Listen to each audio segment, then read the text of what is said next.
This is Frank Statler with the Paranormal Report. Today I will be talking about Swaney Bean, a character from history.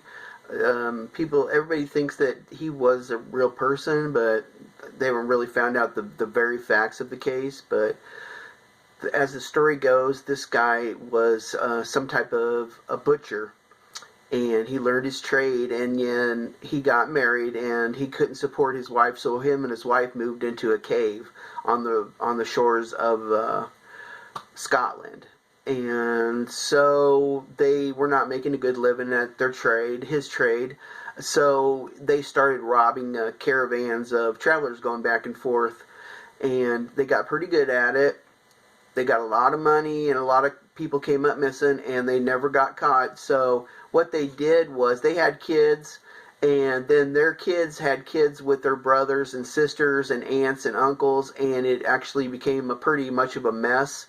And there was probably like 40 people living down in the cave, and they would attack travelers. Well, one time they attacked a traveler, and it just so happened that the guy, one of the people in the travelers group, was a really good fighter, a good sword fighter. So he kept the family at bay, and before they were able to kidnap these people and drag them away, another a wagon came around the corner and caught them, and so they ran away. And then they took upon them, the king took it upon himself to organize a search party to look for them.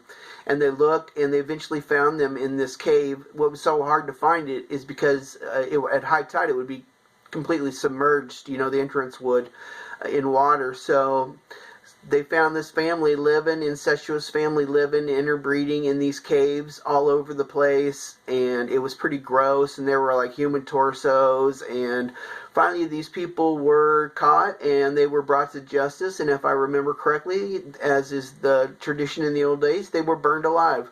So that's very crazy, a bunch of cannibals. Whoa, I just can't believe that people could survive that long.